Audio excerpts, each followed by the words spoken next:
आप सभी साधक साधिका को मेरा प्रणाम। गुरुवर और आचार्य को मेरा नमन। मैं Hasmukh Vaghela Parth of Divine Life की ओर से आप सभी का स्वागत करता हूं।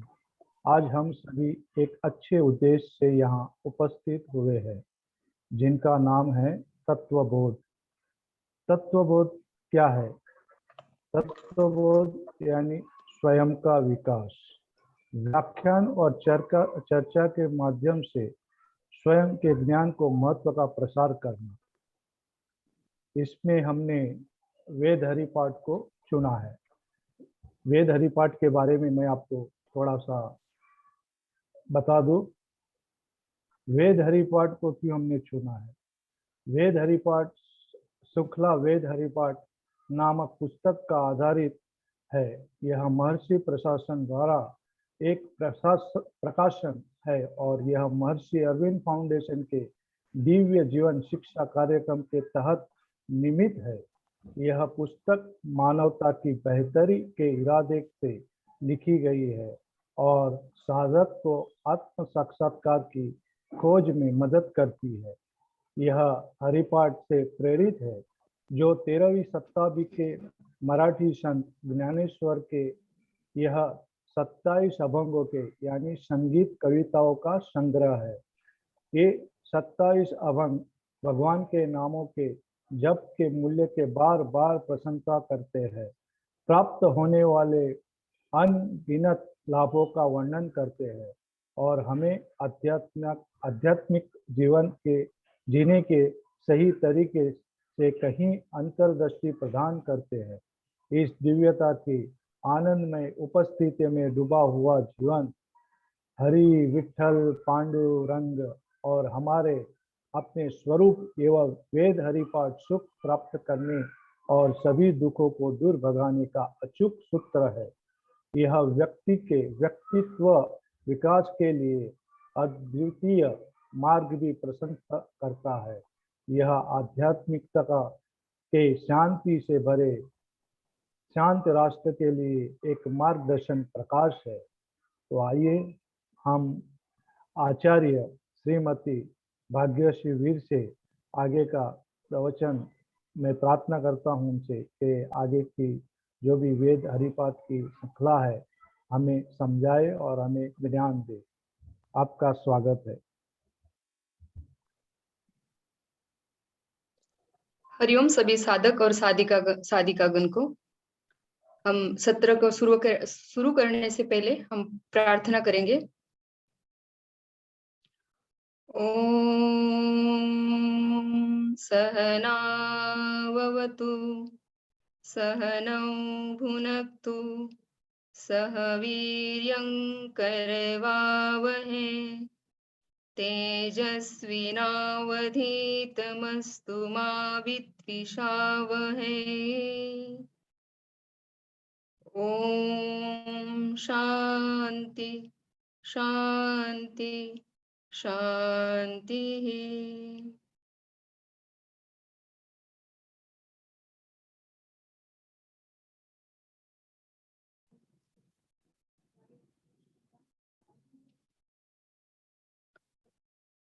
हरिओम, सभी का स्वागत है। आज के इस सत्र में हमने 4 रविवार को पूर्ण किया है।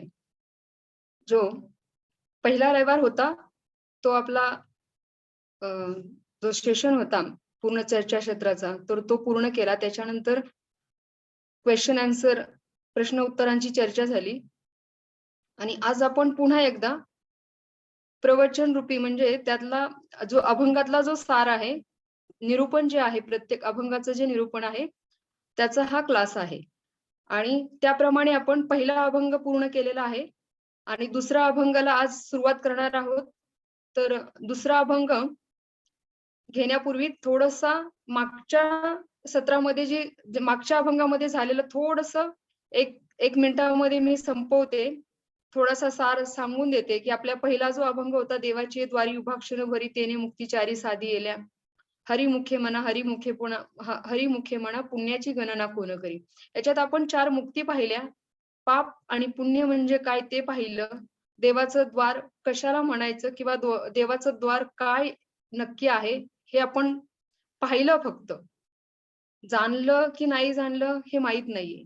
पण आपण ते घेण्याचा प्रयत्न केला. आणि याप्रमाणे आज जो आपण अभंग बघणार आहोत तो आहे चहुवेदी जाण साही शास्त्री कारण 18 पुराणे हरीसी गाती. मंथुनी नवनीता तैसे घे अनंता वाया व्यर्थ कथा सांडी मार्गू. एक हरी आत्मा जीव शिव समा वाया तू दुर्गमा न घाली मन. ज्ञानदेवा पाठ हरी हा वैकुंठ भरला घनदाट हरी दिसे. तर हा 4 चरणाचा जो अभंग आहे त्या 4 चरणामध्ये पहिलं चरण जे येतं ते चहुवेदी जाणं साही शास्त्री कारण 18 पुराणे हरीसी गाती. चहुवेदी म्हणजे 4 वेद. हे वेद जाणणे, ध्यानात घेणे किंवा लक्षात घेणे. म्हणून इथे चहुवेदी जाणं या उक्तीचा संदर्भ इथे घेतलेला आहे की हे जे 4 वेद आहेत सामवेद, ऋग्वेद, यजुर्वेद, अथर्ववेद या 4ही वेदांमधून या भगवंताची स्तुती केलेली आहे. भगवंत म्हणजे कोण? ज्याला आपण हरी म्हणतो, पांडुरंगही म्हणतो, शिवही म्हणतो. जे आपल्याला त्याला नाव द्यावंसं वाटतं तो भगवंत, तो परमात्मा. तर ह्या परमात्म्याला जाणण्यासाठी हे 4 वेद सुद्धा भगवंताची स्तुती करतात, परमात्म्याची स्तुती करतात. या ठिकाणी ज्ञानदेवांना हे सांगायचं आहे की चहुवेदी जाणं म्हणजे त्या परमात्म्याला जाणण्यासाठी तुम्हाला 4 वेदांना लक्षात घेणं आवश्यक आहे. त्यांना त्या जाणणं आवश्यक आहे.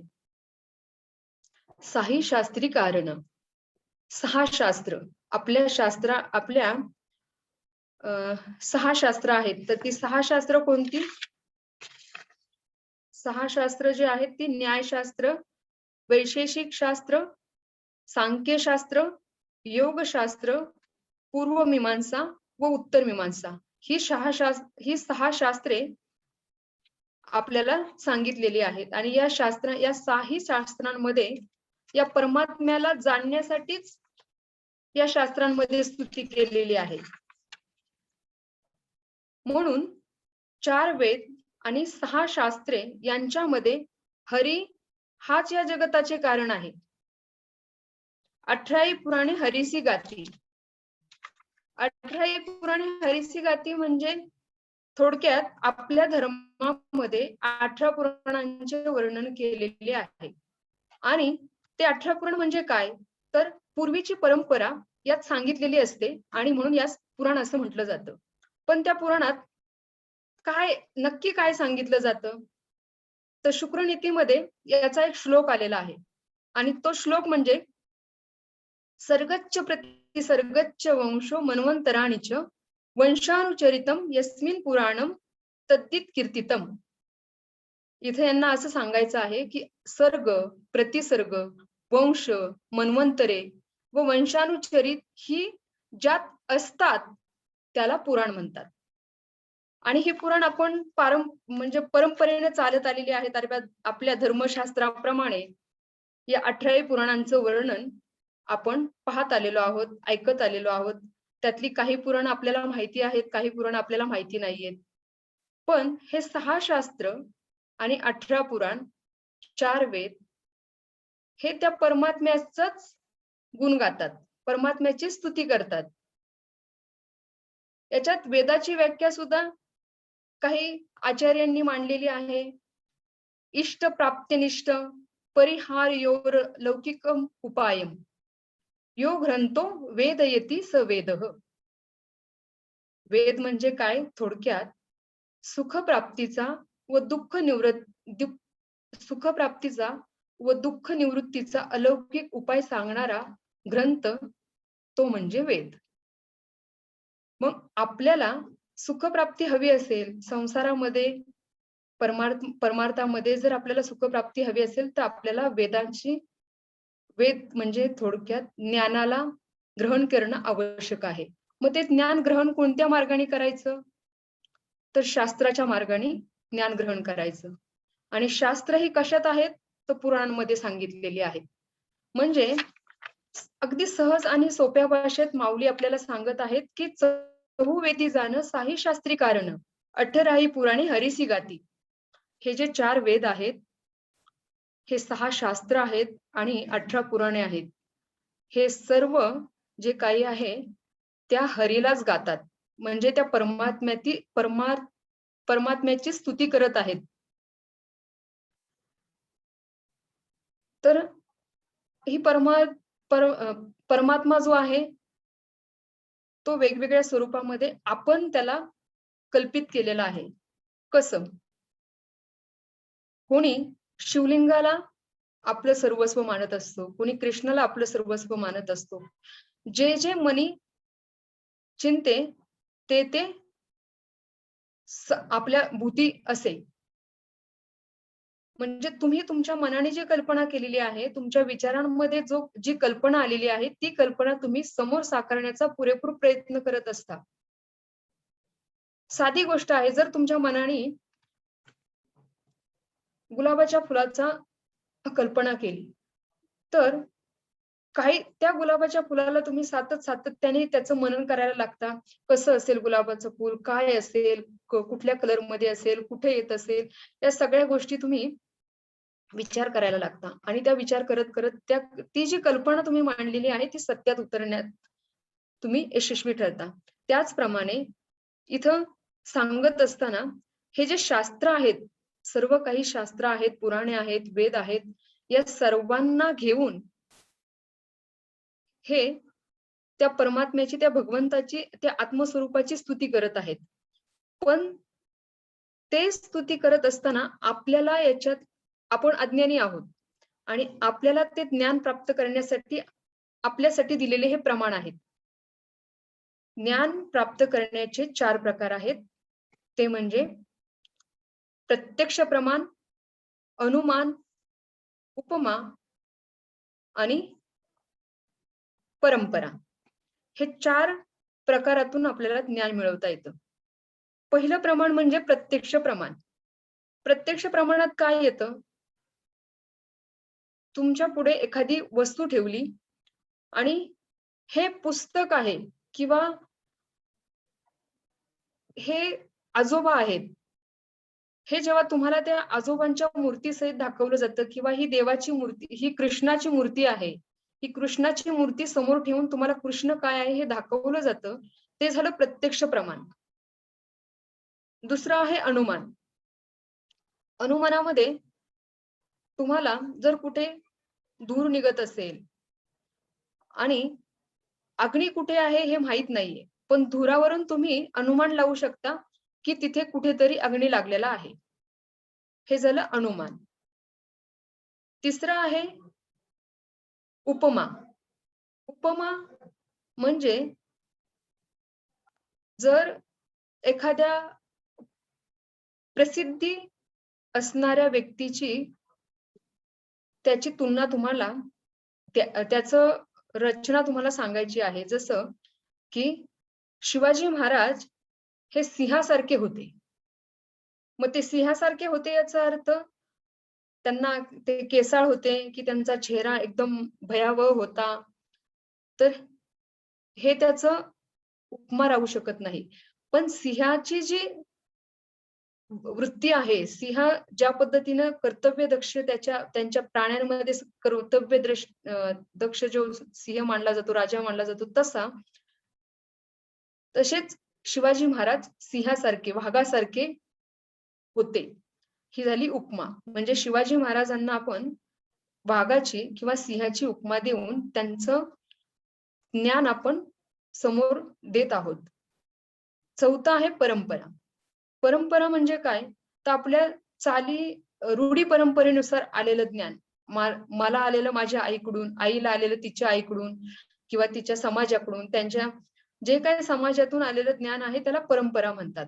आणि ही जी परंपरा आहे ती सतत सातत्याने चालू आहे. याच्यातून तुम्हाला तुमची पिढी आलेलं जे ज्ञान आहे ते प्रत्येक पिढीला पुरवलं जातं, त्याला परंपरा असं म्हटलं जातं. मग ह्या चारही ज्ञानाच्या प्रकारातून आपल्याला ज्ञानाची प्राप्ती होते. आणि हे ज्ञानाची प्राप्ती करत असताना आता मात्र तुम्हाला त्या असलेल्या ज्ञानाला प्रमाणाची गरज असते. आणि ते प्रमाण कुठे मिळणार? ते प्रमाण आपल्याला वेदांमध्ये मिळेल, शास्त्रामध्ये मिळेल, पुराणामध्ये मिळेल. आणि त्यासाठी आपल्याला वेदांचा, शास्त्रांचा आणि पुराणांचा अभ्यास करायचा आहे. आणि याच्यामध्ये तुम्हाला या 4 ज्ञानाच्या प्रकारातूनच त्या हरीची महती गायली गेलेली आहे. पण ती गात असताना तुम्हाला पुढची प्रक्रिया काय करायची आहे? तर दुसऱ्या चरणामध्ये त्यांनी सांगितलेलं आहे, मंथुनी नवनीता तैसे घे अनंता वाया व्यर्थ कथा सांडी मार्गू. म्हणजे ज्याप्रमाणे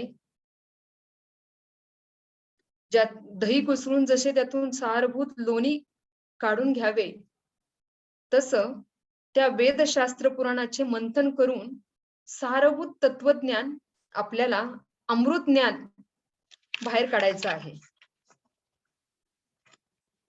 आणि ते जे ज्ञान येईल ते परमात्मा प्राप्त करून घेण्यासाठी आपल्याला त्याची मदत होईल. म्हणजे परत आपण फिरून त्याच ठिकाणी आलो की आपल्याला चिंतनाची, श्रवणाची, मननाची, चिंतन आणि निजध्यासन या चारही गोष्टींची आवश्यकता आहे. तेव्हा आपण हे मंथनातून जे निघालेलं नवनीत आहे, नवनीत म्हणजे इथं त्यांना अगदी सोप्या आणि साध्या भाषेत त्यांनी नवनीताचा अर्थ काय दिलेला आहे? परमात्मा. म्हणजे जसं ज्या पद्धतीने दही घुसळून लोणी काढलं जातं, तसं शास्त्रांचा, पुराणांचा, वेदांचा अभ्यास करून, मंथन करून त्याच्यातून परमात्मा प्राप्ती होते. दह्यातून लोणीची प्राप्ती होते, तसे शास्त्र आपल्या चिंतनातून, मंथनातून परमात्मा स्वरूपाची प्राप्ती होते. हे यांना माऊलींना इथे सांगायचं आहे. तर याच्यामध्ये जेव्हा तुम्ही अनंत, आता अनंत म्हणजे काय? एक्झॅक्टली अनंताचं जे परिभाषा आहे, इथे ज्ञानेश्वर महाराजांनी अनंताची परिभाषा परमात्म्यास म्हटलं आहे. अनंत या पदाचा अर्थ जो आहे तो अंतरहित असा आहे. देव हा व्यापक आहे, नित्य, सर्वात्मा, देश, काल, वस्तूंनी अपरिछिन्न आहे, म्हणून तो अनंत आहे. तिथं अंत नाही असा तो परमात्मा. आणि आत्मा म्हणजे आत्मा वा इदमेकम एवाग्र आसितः. ऐत्रेय उपनिषदामध्ये याची व्याख्या केलेली आहे आत्म्याची. त्या आत्मा या शब्दाचा अर्थ जो आहे तो व्यापक आहे. आणि व्यापक वस्तू अनेक नसतात. व्यापक हे सर्वांमध्ये असतं. ते व्यापकत्व प्रत्येक जीवात्म्यामध्ये, प्रत्येक वस्तूमध्ये, प्रत्येक ठिकाणी ते व्यापकत्व सामावलेलं आहे.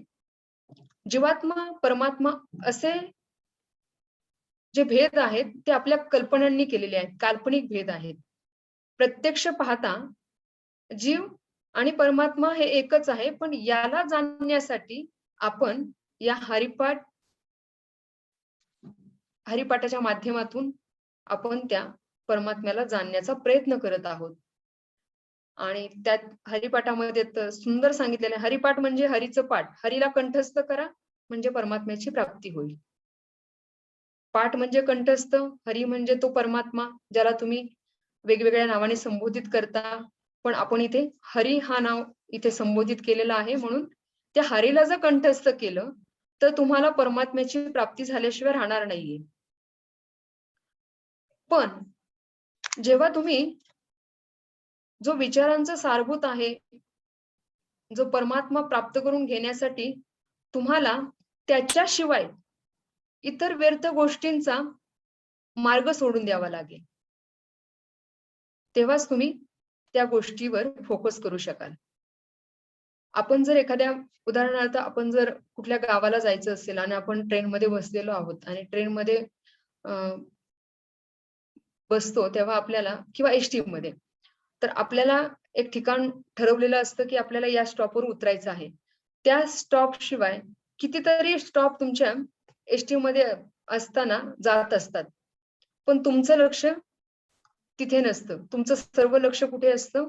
तुम्हाला उतरायचं आहे तो स्टॉप. त्यामुळे तुम्ही बाकीच्या स्टॉपला ते महत्त्व देत नाही.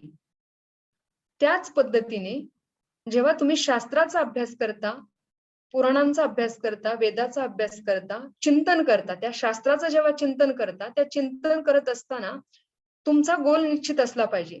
तुम्ही हा शास्त्राचा अभ्यास कशासाठी करत आहात? या शास्त्राच्या अभ्यासातून तुम्हाला काय व्हायचंय? व्याख्याता व्हायचंय? की परमात्म्याला जाणून घ्यायचंय? की लोकांना सांगायचंय की मी किती अभ्यास करतोय? या सर्व गोष्टी अभ्यास करत असताना येत असतात. आणि ही गोष्ट आपल्याला निश्चित माहित असते. आणि जेव्हा माहित असते, तेव्हा तुम्हाला बाकीच्या ज्या छोटे-छोटे त्याच्या अनुषंगाने असणाऱ्या ज्या काही गोष्टी आहेत, त्याकडे आपलं बिलकुल लक्ष नसतं. हे सहज घडतं. जेव्हा तुमचा फोकस होतो तेव्हाच घडतं. म्हणून इथे परमात्मा प्राप्त करून घेताना त्याच्या व्यतिरिक्त तुम्ही व्यर्थ गोष्टींचा मार्ग सोडून द्या. म्हणजे तुम्हाला त्या परमात्म्याची प्राप्ती होईल. हरी हा जीव आणि शिव यांना समान व्यापून असणारा आत्मा आहे. याची प्रचिती आपल्याला येईल. कारण जेव्हा प्रत्यक्षादी प्रमाणांना अगोचर असे धर्म आणि ब्रह्म अपौरुषीय प्रमाण वाक्य हे जेव्हा वेद आहे असं सांगितलं जातं, त्यावेळेस या शास्त्रांनाही त्यांनी प्रमाण मांडलेलं आहे आणि पुराणांनाही त्यांनी प्रमाण मांडलेलं आहे त्या हरीच्या स्तुतीसाठी. कारण हरी काय आहे हे सांगण्यासाठी कशा ना कशाची तरी गरज आवश्यकता असते. उदाहरणार्थ एखाद्या व्यक्तीचं जर कौतुक करायचं असेल, त्या व्यक्तीनं आता आपल्या इलेक्शन झालं आणि इलेक्शनामध्ये बरेच लोक निवडून आली, बरीच लोक निवडणुकीमध्ये हरली. तर इथे तुम्हाला जो निवडून आलाय त्याचं कौतुक करत असताना तुम्ही काय म्हणणार? आपण असं म्हणतो की तो बिनविरोधी निवडून आला. बिनविरोधी निवडून आला म्हणजे याचा अर्थ काय होतो? त्याचं कर्तृत्व मोठं म्हणून तो बिनविरोधी निवडून आला, की त्या संघामध्ये त्याच्या विरोधात कुणी उभं राहिलं नाही म्हणून निवडून आला? ह्या दोन गोष्टी तिथे निर्माण होतात. मग आपण त्यातलं काय घ्यायचं? जर तो बिनविरोधी निवडून आला असेल तर त्याच्या पाठीमागं दोन कारणं आहेत. एक म्हणजे त्याच्या विरोधात कुणी उभंच राहिलं नाही आणि दुसरं उभं राहिलं नाही याचा अर्थ त्याला त्याचं कर्तृत्व श्रेष्ठ असलं पाहिजे किंवा तो निवडून येणारच हा ठाम विश्वास बाकीच्यांना असल्यामुळे कुणी विरोधात त्याच्या उभं राहिलं नाही. ही पहिली बाजू झाली. आणि दुसरी बाजू त्याच व्यक्तीला जेव्हा तो बहुसंख्येनं निवडून येतो आणि जेव्हा निवडून आल्यानंतर त्याची स्वागत केलं जातं त्यावेळेस लोकांमध्ये जी झालेली चर्चा असते, चर्चा खूप चालत असते. तुलनात्मक चर्चा नेहमी होत असते आणि ती पॉझिटिव्ह रूपानेही होते आणि निगेटिव्ह रूपानेही होते. निगेटिव्ह जर म्हणाल तुम्ही तर त्याला काय त्याच्याकडे पैसे भरपूर आहेत. त्याला निवडून यायला काय तेव्हा कमी आहे. तो असाही निवडून आला असता उभा राहायला कोणी लोक जरी विरोधात त्याच्या उभी राहिली असती तरी तो निवडून आला असता. त्याच्याकडे काय पैसा कमी आहे? हे निगेटिव्ह वाक्य झालं. पण दुसरी वाक्य हे आहे की त्याच्या विरोधात उभं राहायला लोक तयार नव्हती कारण तो निवडून येणं आमच्यासाठी खूप महत्वाचं आहे. कारण ती व्यक्ती खूप कर्तृत्ववान आहे आणि ती व्यक्ती निवडून आली तर आमच्या गावाचा विकास होईल म्हणून आम्ही कोणी तिथे उभं राहिलो नाही त्याच्या विरोधात. हा झाला दुसरा पॉझिटिव्ह. मग आपल्याला याच्यातून काय घ्यायचं आहे हे आपली बुद्धी ठरवते. म्हणून प्रत्येक गोष्टीला एक सकारात्मक आणि एक नकारात्मक दोन दृष्टिकोन असतात आणि ते दोन्ही दृष्टिकोन आपणच ठरवत असतो. आपणच ह्या गोष्टी पूर्णपणे विकसितही करत असतो आणि त्याला पूर्णपणे विनाशही करत असतो. हे सर्व काही आपल्याच हातात आहे, म्हणून आपणच आपल्या प्रत्येक क्षणोक्षणी जीवनाचे शिल्पकार आहोत. आपण दोष मात्र दोषारोपण आपल्याला नेहमी दुसऱ्याला करायची सवय लागलेली आहे. आणि ज्यावेळेस आपण आपलं मंथन करायला सुरुवात करतो आणि त्या मंथनातून जे नवनीत निर्माण होतं, जे अमृत बाहेर येतं, ते अमृत ती विचारांची जी अमृत धारा आहे, आपल्याला मंथन कशाचं करायचंय पहिलं हे जाणून घ्या. म्हणजे एखादा विचार जर तुमच्या डोक्यात आला, आपल्या मनामध्ये एखादा विचार आला, तो विचार आपल्यासाठी किती व्यवस्थित आहे आणि दुसऱ्यांसाठी किती व्यवस्थित आहे, ह्या दोन गोष्टी क्लिअर झाल्या पाहिजेत. जेव्हा स्वतःसाठी विचार येतो आणि जेव्हा तोच विचार दुसऱ्यांसाठी येतो, ह्या दोन गोष्टीमध्ये भरपूर तफावत आहे.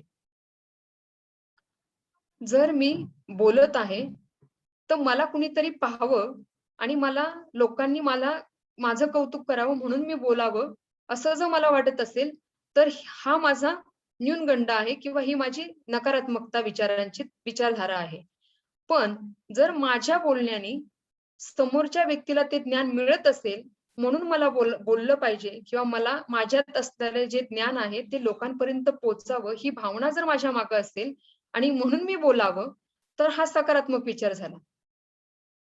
तर प्रत्येक विचार या पद्धतीने आपल्याला समोर मांडायचा आहे आणि तो समोर मांडायचा म्हणजे आपल्याच समोर मांडायचा आहे. आपल्याला दुसऱ्यांच्या समोर मांडायची आवश्यकता नाहीये. मी हा विचार करते, अरे सांग रे हा विचार कसा वाटतोय माझा, सांग हा विचार कसा वाटतोय माझा, हे म्हणण्यापेक्षा तो विचार आपण द्रष्टाभाव बनून आपल्याच समोर आपलाच विचार मांडायचा आहे आणि त्याच्यावर आपण चिंतन करायचं आहे. म्हणजे त्या विचारांची पुरेपूर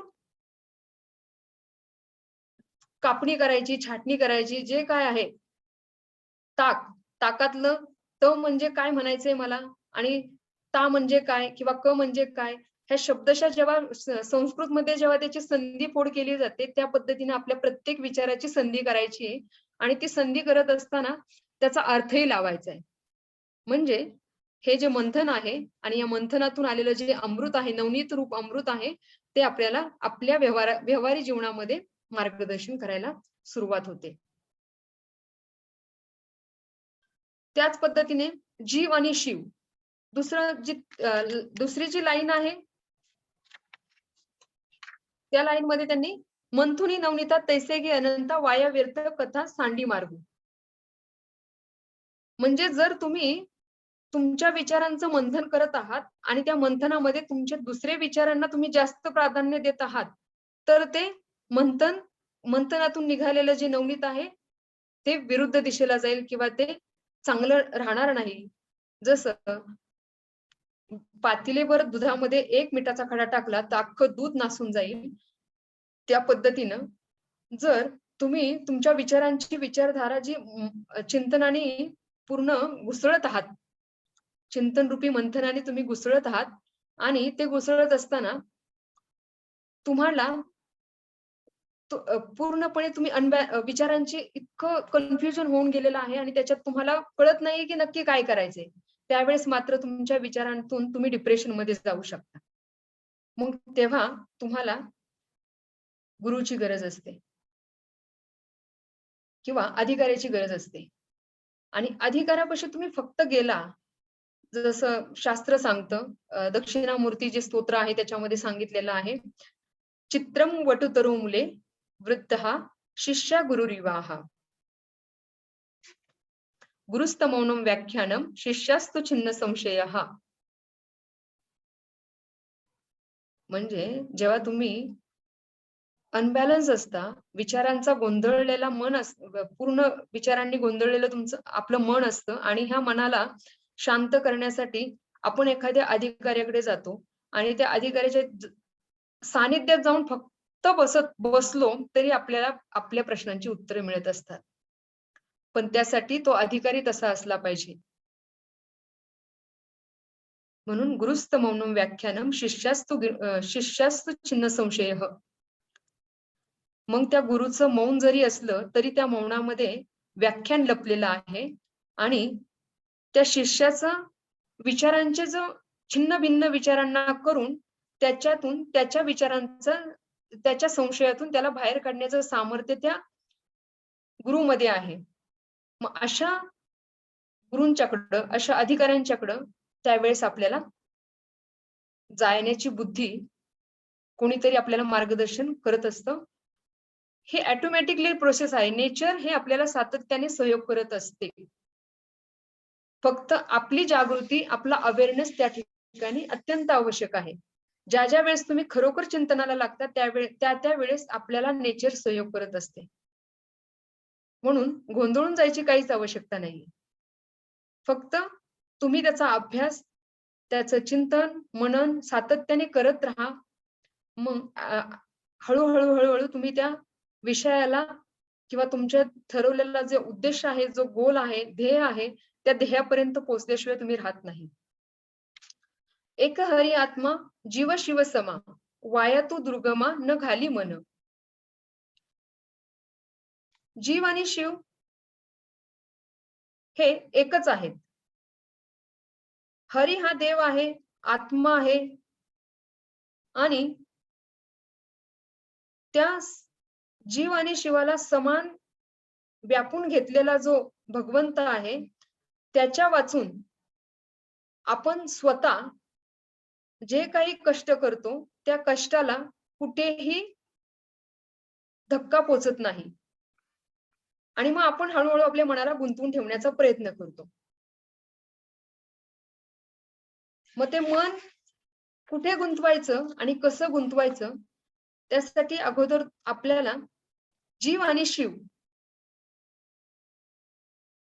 हे वास्तविकरित्या काय आहे, याच्यात अंतर आहे की नाही, हे जाणून घ्यायचे. ईश्वर आणि जीव यांच्यामध्ये वास्तविक पाहता काहीच अंतर नाहीये.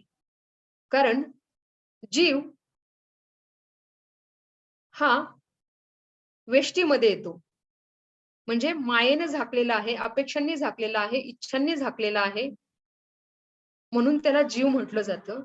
जो अविद्या रूपी मायेची पांघरण त्याच्यावर आहे, म्हणून त्याला जीव म्हटलं जातं. आणि ज्या क्षणी अविद्या रूपी माया हटली जाते, तेव्हा ईश्वराचं स्वरूप प्राप्त होतं. म्हणून शिव, जीव त्यातून निघाला की शिव त्याच्यातच आहे. म्हणजे एका नाण्याच्या दोन बाजू. छप्पा आणि काटा आपल्याकडे काय म्हणतात माहिती नाही. आमच्या इथे नाण्याला जे छप्पा आणि काटा म्हणतात. तर जर त्या नाण्याला तुम्ही एक बाजू त्याची झाकली तर वरती दुसरी बाजू असते, आणि जी दुसरी बाजू झाकली तर खालची बाजू वर होते. पण नाणं हे एकच आहे. या पद्धतीनं जीव आणि शिव हे एकच आहे. ईश्वराला, ईश्वर उपाधी जे आहे त्याला समष्टी म्हटलं जातं. आणि संपूर्ण तत्वाने त्याला जाणण्याचा जेव्हा प्रयत्न करतो, त्या ज्ञानाने जाणतो, तेव्हा ईश्वर प्रगट होतो. आणि जीव उपाधीला आपण, जीव उपाधी जे आहे ते वेष्टीमध्ये येते. समष्टी आणि वेष्टी. समष्टी म्हणजे काय, तर ईश्वर उपाधीनं जे चैतन्याने बनलेलं आहे त्याला समष्टी म्हणतात, आणि जीव उपाधीने जे बनलेलं आहे त्याला वेष्टी म्हणतात. आणि पृथक्त्वाने म्हणजे त्याचे प्रकार करून करून जेव्हा जाणलं जातं, जाणीव होते, ती वेष्टी आहे. अविद्येची उपाधी ज्या चैतन्याला दिली जाते तो जीव.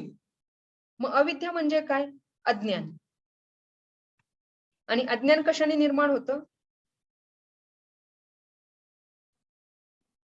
कोणी सांगू शकेल? अज्ञान म्हणजे काय, अविद्या म्हणजे काय? हॅलो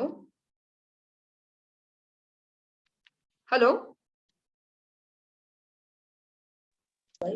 अविद्येची जी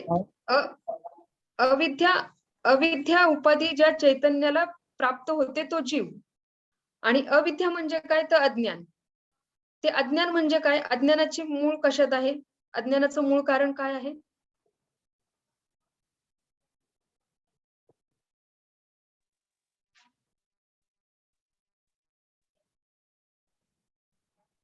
अज्ञान म्हणजे कोणी इथं ना समज म्हणून लिहिलेलं आहे. अज्ञान हे भयाचं कारण आहे. जिथे भय आहे तिथं अज्ञान अज्ञान आहे म्हणून भय आहे, भय आहे म्हणून अज्ञान आहे. आणि अज्ञान हे अहंकाराचं मूळ आहे. तर इथं त्यांनी स्पष्ट केलेलं आहे की जिथं अविद्येची उपाधी आहे त्या चैतन्याला, चैतन्य हा शब्द इथे महत्वाचा आहे, त्या चैतन्याला जीव म्हटलं आहे. आणि ज्या ठिकाणी मायेची उपाधी ज्या चैतन्याला दिली जाते त्याला शिव असं म्हटलं आहे.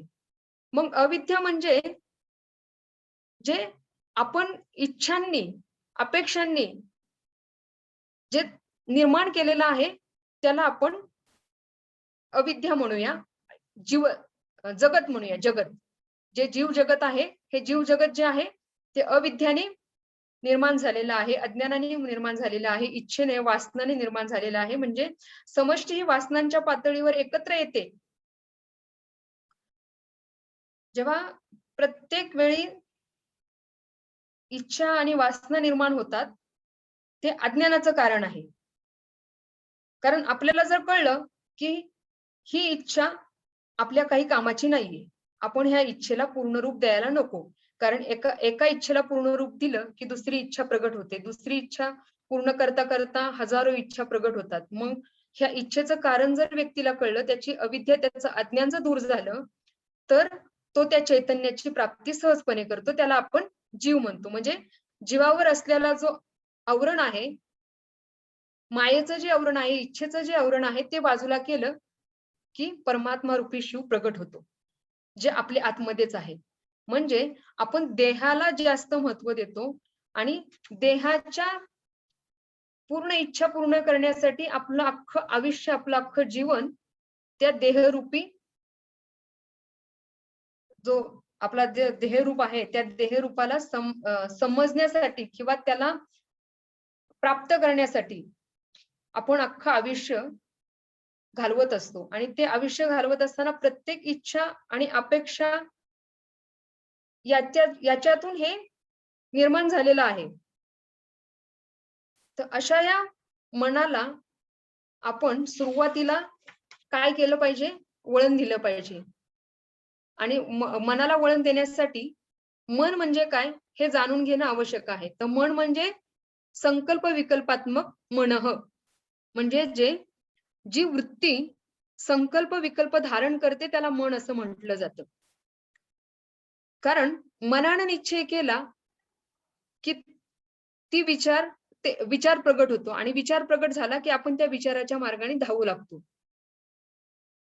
मन हे भावभावनांचं घर आहे. भावभावना प्रगट होतात मनामध्ये आणि जी संकल्प आणि विकल्पाची जी शक्ती आहे ती मनामध्ये आहे. आणि या वृत्तीला कसं कंट्रोल करायचं, कसं नियंत्रणात आणायचं हे फक्त बुद्धी करू शकते. आपल्याच मध्ये आपण मन आणि बुद्धीचं सेपरेट केलं तर मनाची आणि बुद्धीची बाजू ही क्लिअर होते. एखादा निर्णय आपण बुद्धीने माई मला विचारायचं होतं, म्हणजे ती संकल्प आणि विकल्प थोडीशी फोड करून सांगा ना, संकल्प आणि विकल्पाची.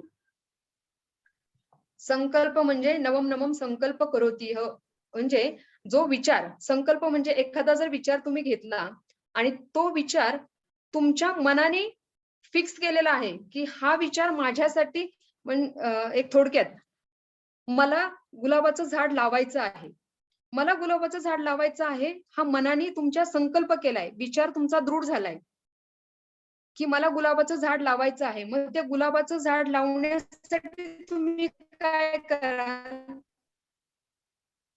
त्याच्यावर विचार सुरू करा ना. गुलाबाचं झाड मला आणलं कुठून पाहिजे, कसल्या रंगाचं गुलाब आणलं पाहिजे, कुठं लावलं पाहिजे, कुंडीत लावलं पाहिजे की गार्डन मध्ये लावलं पाहिजे की घरामध्ये ती कुंडी ठेवली पाहिजे. हा जो सगळा त्याच्या अवतीभोवती असणारा जो विचार आहे तो एकदा दृढ झाला म्हणजे तो विचार पक्का झाला तुमचा की तो संकल्प तयार झाला. आणि तो संकल्प म्हणजे तुम्हाला झाड लावलंच पाहिजे ही तुमची वृत्ती निश्चित झाली. लक्षात येतंय? जी वृत्ती, संकल्प आणि विकल्प म्हणजे, आणि तुम्ही ते झाड लावल्याचं परिणामी पाहत आहात लगेच. ज्या वेळेस तुमच्या मनात विचार येतो मला गुलाबाचं झाड लावायचंय, मग मला गुलाबाचं झाड लावायचंय, तर त्याचा गुलाब झाड लावण्यापाठीमागचा परिणामही तुमच्या लक्षात येतो लगेच. आणि तो कशासाठी लावायचा हेही तुमचं इतकं फास्ट विचारधारा असते की तुम्ही एका क्षणात तो निर्णय घेऊन मोकळे होता. काही झालं तरी चालेल, मला गुलाबाचं झाड लावायचं आहे. का लावायचं आहे? कारण तुमच्या विचारांनी ते इतकं शक्तीनिशी ग्रहण केलं आहे की तुम्हाला तो संकल्प दृढ झालाय तुमचा. त्या मनाने तुमच्या वृत्तीने ठरवलंय की मला हे झाड लावायचंय म्हणजे लावायचंय. हा झाला संकल्प. पण याच्यातून जर विकल्प म्हणजे काय? मार्ग, वेगवेगळे मार्ग. मग तुम्हाला ते झाड लावायचंय, हा झाला संकल्प. पण ते झाड लावायचंय कशासाठी? ते झाड लावल्यानंतर काय होईल? त्या झाडाला जर आपण त्याला वाढवत गेलं किंवा ते कुणाला उपयोगी पडणार आहे का, किंवा त्याच्यातून काय फायदा होणार आहे का, हे झाले विकल्प. त्या संकल्पाबरोबर असणारे विकल्प. विचार हा फिक्स झालेला आहे, संकल्प हा फिक्स झालेला आहे, पण त्याच्यात तुम्ही 2-3 विकल्प आहेत. मी जर झाड लावलं तर हे आवडेल का, किंवा हे येईल का, म्हणजे नकारात्मक दृष्टिकोन. एक सकारात्मक, एक नकारात्मक. आणि ह्या दोन्ही मनाचा खेळ आहे. लावलं तर कसं होईल, नाही लावलं तर काय होईल, लावावंच का मग, ह्या ज्या गोष्टी येतात तो विकल्पाच्या वृत्तीमध्ये येतात. म्हणून इथे मनाला संकल्प विकल्पात्मक मन असं म्हटलेलं आहे. म्हणजे तेच एका क्षणात ते मन तुमचं नको बाई, हा बाई, नको हा, नको हा, ह्या गोष्टीला धरसोड करत असतं. म्हणून त्याला मन म्हटलेलं आहे. आणि त्याच्यात जेव्हा ज्ञान तुमचं चहुवेदी जाणं 6 शास्त्री कारण 18 पुराणे हरीची गाती, ही पहिली जी लाईन आहे, तर त्याच्यात तुम्हाला काय घ्यायचं आहे तर ज्ञान. ज्ञान म्हणजे काय? तर सत्वगुणाला प्राप्त करणे. मग हा सत्वगुण प्राप्त कसा करायचा? तर मनातील दुर्विचार नष्ट होण्याकरिता आपल्याला काय उपाय सांगितलेला आहे? अखंड नामस्मरण. म्हणजे हे जे अभंग आहेत ते पहिल्या अभंगापासून 27व्या अभंगापर्यंत एक दुसऱ्याशी कनेक्टेड आहेत. मनातील दुर्विचार नष्ट होण्यासाठी आपल्याला अखंड नामस्मरण करावं लागेल. मग ते अखंड नामस्मरण करायचं तर कशाचं करायचं? ते आपल्या इष्टदेवतेचं, जे तुम्हाला आवडतो त्या देवतेचं तुम्ही नामस्मरण करू शकता. कुणी हरी म्हणून करा, कुणी रामकृष्ण हरी म्हणून करा, कुणी पांडुरंग म्हणून करा, कुणी ओम नमः शिवाय म्हणून करा. हे प्रत्येकाच्या बुद्धीनुसार किंवा प्रत्येकाच्या भावनानुसार हे नामस्मरण ठरलेलं आहे. फक्त ते अखंड नामस्मरण असावं. आणि जेव्हा अखंड नामस्मरण होतं त्यावेळेस आपल्याला सत्वगुणाची प्राप्ती होते. आणि ते सत्वगुणाची प्राप्ती झाल्यानंतर ज्ञान समोर यायला लागतं, ज्ञान प्रगट व्हायला लागतं. ते ज्ञान म्हणजे काय? तर मग आपल्या अनुभवातून आपलं वागण्यात बदल होतो, आपल्या बोलण्यात बदल होतो, आपल्या चालण्यात बदल होतो, आपल्या राहणीमानात बदल होतो. कारण आपले विचार जे दुष्ट प्रवृत्तीचे विचार आहेत, किंवा याच्यात आणखीन एक सांगितलेलं होतं की वाया व्यर्थ कथा सांडी मार्गू. म्हणजे जे वेगळे वेगळे विचार आहेत त्या विचारातून तुमची सुटका होते. तेच जे आहे ते तुमच्या शुद्ध तत्वातून मन जे आहे त्याचा हळूहळू शुद्धीकरण व्हायला सुरुवात होते. तुम्ही देह नसून सुद्धा देहावर जे परिणाम होतात त्याचा तुमच्यावर जो आघात होतो त्याचं कारण म्हणजे आपल्याला ते पुरेसं ज्ञान झालेलं नाही. आपण फक्त मनाच्या वृत्तींमध्ये, मनाच्या संकल्प आणि विकल्पामध्ये अडकून आहोत. मी नामस्मरण करते पण मला विचार खूप राहतात. माझ्या नामस्मरणामध्ये मी गोंधळून जाते, किंवा माझी वाणी जी आहे, मी वैखरी वाणीने जप केला, नामस्मरण केलं तर माझी जीभ दुखायला लागते, किंवा मला कंटाळा येतो, मला झोप येते. पश्चंती वाणीने जप केला तर मला झोप येते. वैखरी वाचन जप केला तर मला थोडंसं बरं वाटतं. मग ह्या ज्या गोष्टी आहेत नामस्मरण करत असताना ज्या काही तुम्हाला अडीअडचणी, अडथळा निर्माण येतो तो तुमच्या देहाच्या अनुषंगाने आहे, आत्म्याच्या अनुषंगाने नाही. जोपर्यंत तुम्ही देह आहे हे ज्ञान आपल्याला आहे तोपर्यंत त्या देहावर असणारा सर्व परिणाम आपल्यावर होत असतो. आणि याचाच अर्थ आपण अजूनपर्यंत त्या ज्ञानाला एक्सेप्ट केलेलं नाही, स्वीकारलेलं नाहीये. आणि जोपर्यंत ते स्वीकारत नाही तोपर्यंत आपल्याला देहावर असणारा जो परिणाम आहे तो आपल्याला त्रासदायक वाटतो. म्हणून ह्या जे वेदरूपी असलेलं जे ज्ञान आहे त्या ज्ञानातून आपल्याला सुखप्राप्तीचा आणि दुःख निवृत्तीचा मार्ग मिळणार आहे. म्हणून या हरिपाठाचं जे कथन आहे, पठन आहे, हे आपल्याला रोजच्या व्यवहारात करायचं आहे. आता आपण क्लास केला, आजचा जो सत्र संपलं की आपण तो विषय सोडून देतो. पण जर याचं चिंतन आपण सातत्याने ठेवलं तर आपल्या लक्षात येईल की आपण कुठेतरी हळूहळू बदल व्हायला लागतो. कारण आपलं चिंतन हे दुसऱ्या मार्गावर न जाता, दुसऱ्या ठिकाणी व्यर्थ न जाता आपण आपल्यामध्ये गुंतत जातो. आणि गुंतत असताना आपल्यामुळे जो दुसऱ्याला होणारा त्रास आहे, कारण आपण इमिजिएटली रिॲक्शन करतो. जर आपल्याला कुणी पटकन काय म्हटलं की आपली रिॲक्शन लगेच येते. मग ती प्रतिक्रिया जी आहे ती प्रतिक्रिया हळूहळू कमी व्हायला लागते. कारण आपण आपल्या नामस्मरणामध्ये, अखंड नामस्मरणामध्ये रममान झालेला असतो. म्हणून ही गोष्ट हळूहळू कमी व्हायला लागते आणि आपल्या बुद्धीला ज्ञान व्हायला लागतं की आपण कुठेतरी शांत होत आहे. हे आपलं मन, अंतर्मन जे आहे ते आपल्याला मार्गदर्शन करायला सुरुवात करते. म्हणून वृत्ती म्हणजे मन, साधी सोपी व्याख्या आहे. माणूस हा खराब नाहीये, तर माणसाची वृत्ती ही खराब आहे असं का म्हटलं जातं, याच्या पाठीमागचं हे कारण आहे. आणि हे व्यक्ती कोणी सांगत नाहीये, तर हे शास्त्र सांगत आहे. अगदी ज्ञानेश्वर महाराज सुद्धा सांगत आहेत की जेव्हा मन हे आपलं उन्मनी अवस्थेत असतं त्यावेळेस आपण दृष्ट असतो. आणि या सगळ्या वृत्ती जेव्हा संपल्यानंतर फक्त ज्ञान शिल्लक राहतं. जे वृत्तीतून आलेलं जे ज्ञान आहे, वृत्त ज्ञान शिल्लक राहतं. म्हणून अखंड नामस्मरण हा आपल्याला सांगितलेला साधा आणि सोपा औषध आहे. हा डोस कसा घ्यायचा, किती प्रमाणात घ्यायचा, हे गुरुकडून किंवा एखाद्या अधिकाऱ्याकडून किंवा आपल्या अंतःकरणामध्ये जे भाव प्रगट होतो त्या अंतःकरणातून आपण हा डोस घ्यायचा आहे, जो अखंड नामस्मरणामध्ये येतो. तर याच्यात केवळ आपण एवढीच जाणीव ठेवायची की मी देह नाही तर मी आत्मस्वरूप आहे. आणि जेव्हा ही आत्मस्वरूपाची भावना तुमच्यामध्ये निर्माण होते त्यावेळेस हळूहळू मायाची निवृत्ती व्हायला लागते. माया म्हणजे काय? जे इच्छेने व्यापलेली आहे.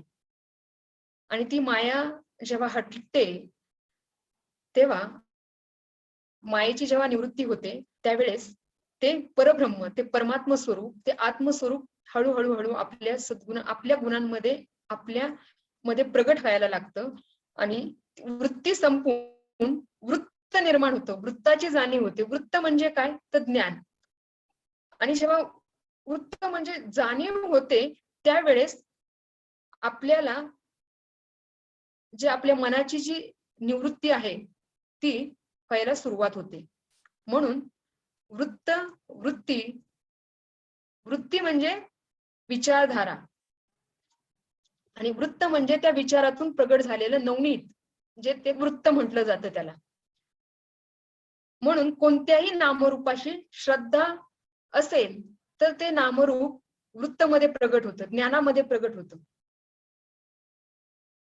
एखादा प्रयोग आपल्या बऱ्याच वेळा जेव्हा आपण आश्रमात शिबिरं वगैरे घेतो आणि त्या शिबिरांमध्ये आपल्याला बऱ्याचशा गोष्टींचा प्रयोग गुरुजी आपल्याला करायला लावतात की पूर्वी ध्यान असायचे, अनर्गल ध्यान, ज्या शब्दाला अर्थ नाही असं ध्यान केलं जायचं पूर्वी.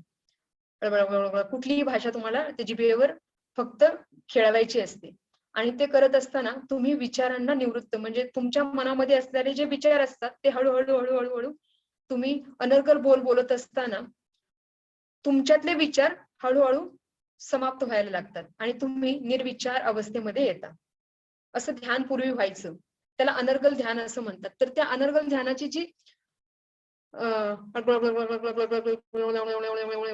ही जी बोल होते, ह्या बोलमध्ये आपण आपले विचार विसरत होतो आणि ते बोलत असताना जीभ हळूहळू काय करायचे, पूर्णपणे ऍक्टिव्ह होऊन विचार शांत करायचे. आणि ज्यावेळेस विचार शांत झाले की तुमच्या मनामध्ये, तुमच्या बुद्धीमध्ये कुठेही तुमचं सगळं शरीर अगदी स्थिर होऊन जायचं. याच्यात मग तुम्ही देह विसरून जायचा, देहाशी जे असणारं तादात्म्य आहे ते विसरून जात होता. आणि त्या देहाची तादात्म्य असणारी वृत्ती पूर्णपणे निवृत्त व्हायची आणि तुम्ही एक वेगळ्या चैतन्यामध्ये प्रगट होत होता. असं पूर्वी ध्यान व्हायचं. त्याच पद्धतीने हे नामस्मरण आहे. जर तुम्ही नामस्मरण करायला सुरुवात केली, नामस्मरण करता करता वैखरी, मध्यमा, पश्चंती, हळूहळू परावाणीमध्ये जेव्हा प्रवेश होतो आणि त्या वाणीतून देहभान विसरून आपण त्या परमात्म्याशी, त्या म्हणजे एक एनर्जी रूपी, ऊर्जा रूपी तत्वाशी जोडले जातो. एक एनर्जीशी आपण पूर्णपणे कनेक्ट होतो. हा अनुभव येत असतो पण बोध नसतो. आणि ज्या क्षणाला आपल्याला बोध व्हायला लागेल त्यावेळेस ही गोष्ट हळूहळू समजायला लागेल. म्हणून अगोदर हा विचार केला पाहिजे की निष्पाप शुद्ध चैतन्य म्हणजे दुसरा तिसरा कुणी नसून तर मीच आहे. आणि मी माझ्या शुद्ध चैतन्याला समजण्यासाठी, जाणण्यासाठी मला नामस्मरण आवश्यक आहे.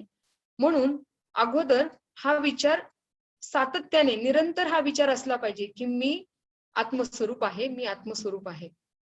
आणि जेव्हा व्यक्तीला कधीच ज्ञान नसतं, ज्ञान हे त्याच्या आत्मस्वरूपाला असते. जेव्हा ही श्रद्धा त्याच्यामध्ये निर्माण होते त्यावेळेस त्याच्या दुःखाचं कारण समाप्त होतं. दुःखाचं कारण समाप्त झालं की हे सर्व जगत मिथ्य आहे याची प्रचिती येते.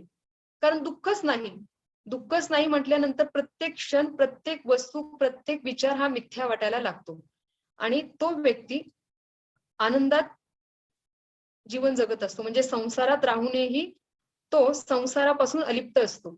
हा बोध, ही जाणीव त्या साधकामध्ये निर्माण होते. आणि ही निर्माण केव्हा होते? पहिली पायरी आहे नामस्मरण. नामस्मरण करता करता करता करता ही स्टेप येते. पण ही स्टेप येत असताना ज्ञानाचा बोध झालेला नाहीये. हे फक्त देहाचं भान विसरलेलं आहे याचा बोध होतो. जेव्हा स्वतःचा विचार, आपल्याला सवय आहे, थोडक्यात उदाहरण सांगायचं म्हणजे हे जे परमार्थाचं सार जे आहे, हे आपल्याला कळणं अतिशय आवश्यक आहे. तर इथे परमार्थाचं सार करण्यासाठी आपल्याला श्रद्धा महत्वाची आहे. आणि जेव्हा श्रद्धा वाढत वाढत जाते त्यावेळेस हे परमार्थ म्हणजे काय, किंवा अध्यात्म म्हणजे काय, भगवंत म्हणजे काय, आत्मस्वरूप म्हणजे काय, देहरूप म्हणजे काय, हे सर्व गोष्टी हळूहळू समजायला लागतात. ज्या वेळेस दुसऱ्याचे विचार करणारे आपण पाहतो, आपणही आपला विचार न करता आपण सातत्याने दुसऱ्याचा विचार करत असतो. दुसऱ्याचा विचार करतो म्हणजे कुठल्या अनुषंगाने ते आपण सगळ्यांना माहिती आहे की आपण कुठल्या रूपाने दुसऱ्याचा विचार करतो. त्यावेळेस स्वतःचा विचार कोणीच करत नाही.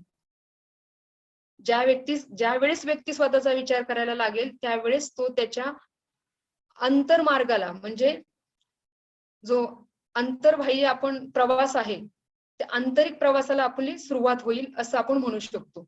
पण अजूनपर्यंत प्रत्येक व्यक्ती हा दुसऱ्याचा विचार करत असतो.